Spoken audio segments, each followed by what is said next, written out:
لفظوں میں ہے مٹھاس ترنم میں جان ہے، لفظوں میں ہے مٹھاس ترنم میں جان ہے، کتنی حسین ہماری یہ اردو زبان ہے، کتنی حسین ہماری یہ اردو زبان ہے۔ السلام علیکم ورحمۃ اللہ وبرکاتہ۔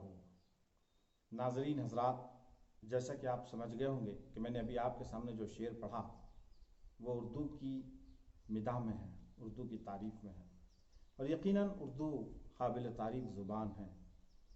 اردو 2001 کی مردم شماری کے مطابق ہندوستان کی چھٹی سب سے بڑی زبان ہے، 2001 کی مردم شماری کے مطابق۔ اور اگر اردو اور ہندی کے پڑھنے اور جاننے والوں کا اعداد نکال لیا جائے تو یہ بات حیرت میں ڈال دینے والی ہے کہ ہندوستان میں 64 کروڑ لوگ اردو اور ہندی کو بولتے ہیں۔ میں اردو کے ساتھ ہندی کو اس لیے جوڑ رہا ہوں کیونکہ اردو ہی کی ایک سگی بہن ہندی ہے۔ یہ دونوں کا جنم، یہ دونوں کی پیدائش ایک ہی وقت میں اور ایک ہی سمے میں ہوئی ہے۔ تو آئیے آج ہم اردو زبان کی تاریخ اور اس کی پیدائش سے متعلق کچھ معلومات حاصل کرنے کی کوشش کریں گے۔ اردو یہ ایک ایسا لفظ ہے جو خود اردو کا نہیں ہے بلکہ ترکی زبان کا لفظ ہے۔ اردو ترکی زبان کا لفظ ہے اور اس کے معنی آتے ہیں لشکر کے یا پھر بازار کے۔ لشکر اور بازار یہ نام کیوں دیا گیا ایک زبان کو؟ اس کے پیچھے ایک لمبی چوڑی تاریخ ہے، اس کو اختصار کے ساتھ میں آپ کے سامنے رکھتا چلوں۔ ہندوستان میں جس وقت مسلمانوں کی آمد ہوئی، محمود غزنوی جس نے 10ویں صدی میں ہندوستان پر سیاسی حملے کیے، فوج کشی کی، کم و بیش ہندوستان پر محمود غزنوی نے 17 حملے کیے۔ ان 17 حملوں میں مسلمانوں کی بڑی تعداد افغانستان، ایران ہوتے ہوئے سندھ پہنچی۔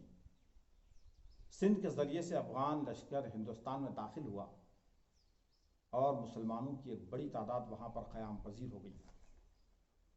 ان قیام کرنے والوں میں ترک بھی تھے، افغانی تھے، ایرانی تھے اور عربی زبان بولنے والے بھی تھے۔ مختلف زبانوں کے بولنے والے لوگ اس لشکر میں، اس فوج میں شامل تھے۔ وہ ہندوستان پہنچا، ہندوستان میں فاتح کی حیثیت سے داخل ہوا، اور جس وقت وہ ہندوستان میں داخل ہوئے اس وقت ہندوستان میں مختلف حکومتیں قائم تھیں۔ ان مختلف حکومتوں میں مختلف زبانیں استعمال کی جاتی تھیں۔ اس وقت ہندوستان میں فارسی، عربی اور اردو کا کوئی نام و نشان نہیں تھا، بلکہ اس وقت تو اردو پیدا بھی نہیں ہوئی تھی۔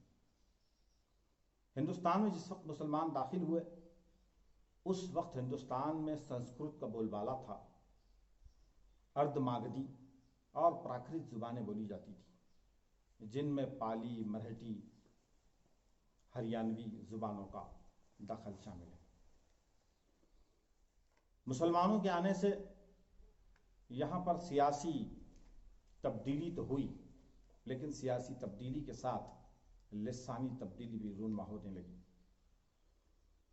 ہندوستان میں مسلمان عربی، فارسی، ترکی یہ زبانیں لے کر آئے، اور جس وقت یہ زبانیں ہندوستان میں آئیں تو اس وقت سنسکرت، پراکرت، پالی، ماگدھی یہ زبانوں کا عام چلن تھا۔ مسلمانوں نے سیاسی اقتدار حاصل کیا۔ فوج میں نہ صرف اب عربی، ایرانی، افغانی لوگ شامل ہونے لگے بلکہ ہندوستانی نسل کے لوگ بھی شامل ہونے لگے، جن کی یہ زبانیں تھیں سنسکرت، پراکرت وغیرہ۔ اب ایک ہندوستان کا ایک ایسا لشکر وجود میں آیا جس میں اتنی ساری زبانیں بولنے والوں کی آبادی ہوگی۔ مسلمانوں کے لشکر میں جس وقت ہندوستان میں خاندان غلامان حکومت کرنے لگا اس وقت ہندوستان کے لشکر میں اتنی ساری زبانیں بولنے والے لوگ تھے، اور ان لشکر کے چھاونیوں میں جو بازار لگتا تھا وہ ایک ایسا بازار تھا جس میں ہر زبان کا بولنے والا آدمی تھا، چاہے وہ بیچنے والا ہو چاہے خریدنے والا۔ فوج کا جو بازار لگتا تھا اس میں ہر زبان کا آدمی تھا، جس میں فارسی تھی، عربی تھی، ترکی تھی اور پراکرت تھی، پالی تھی،